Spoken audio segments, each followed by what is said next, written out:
بسم اللہ الرحمن الرحیم۔ جب سورج ڈھل گیا تو آپ صلی اللہ علیہ وسلم کے حکم سے قصوہ پر کجاوا کسا گیا اور آپ بطن وادی میں تشریف لے گئے۔ اس وقت آپ صلی اللہ علیہ وسلم کے گرد 1,24,000 یا 1,44,000 انسانوں کا سمندر ٹھاٹے مار رہا تھا۔ آپ صلی اللہ علیہ وسلم نے ان کے درمیان ایک جامع خطبہ ارشاد فرمایا۔ آپ نے فرمایا، لوگوں میری بات سنو، کیونکہ میں نہیں جانتا، شاید اس سال کے بعد اس مقام پر میں تم سے کبھی نہ مل سکوں۔ تمہارا خون اور تمہارا مال ایک دوسرے پر اسی طرح حرام ہے جس طرح تمہارے آج کے دن کی رواں مہینے کی اور موجودہ شہر کی حرمت ہے۔ سن لو، جہالیت کی ہر چیز میرے پاؤں تلے رون دی گئی ہے۔ جہالیت کے خون بھی ختم کیے گئے، اور ہمارے خون میں سے پہلا خون جسے میں ختم کر رہا ہوں وہ ربی بن حارث کے بیٹے کا خون ہے۔ یہ بچہ بنو سعد میں دودھ پی رہا تھا کہ انہی ایام میں قبیلہ حذیل نے اسے قتل کر دیا اور جہالیت کا سود ختم کر دیا گیا، اور ہمارے سود میں سے پہلا سود جسے میں ختم کر رہا ہوں وہ عباس بن عبد المطلب کا سود ہے۔ اب یہ سارے کا سارا سود ختم ہے۔ ہاں، عورتوں کے بارے میں اللہ سے ڈرو، کیونکہ تم نے انہیں اللہ کی امانت کے ساتھ لیا ہے اور اللہ کے کلمے کے ذریعے حلال کیا ہے۔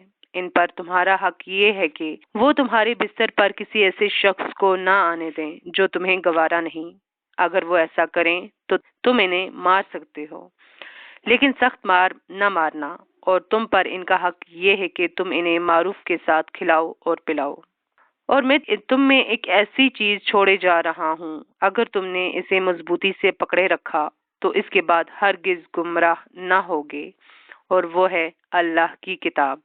لوگو یاد رکھو، میرے بعد کوئی نبی نہیں اور تمہارے بعد کوئی امت نہیں، لہٰذا اپنے رب کی عبادت کرنا، 5 وقت کی نماز پڑھنا، رمضان کے روزے رکھنا، خوشی خوشی اپنے مال کی زکوٰۃ دینا، اپنے پروردگار کے گھر کا حج کرنا اور اپنے حکمرانوں کی اطاعت کرنا۔ ایسا کرو گے تو اپنے پروردگار کی جنت میں داخل ہوگے، اور تم سے میرے متعلق سوال پوچھا جائے گا تو تم لوگ کیا کہو گے؟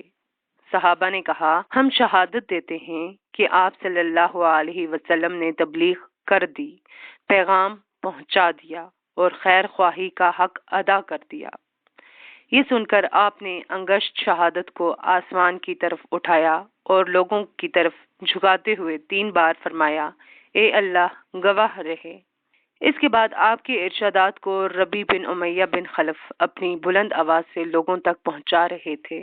جب آپ خطبے سے فارغ ہو چکے تو اللہ عز و جل نے یہ آیت نازل فرمائی، جس کا ترجمہ یہ ہے، آج میں نے تمہارے لیے تمہارا دین مکمل کر دیا اور تم پر اپنی نعمت پوری کر دی، اور تمہارے لیے اسلام کو بحیثیت دین پسند کر لیا۔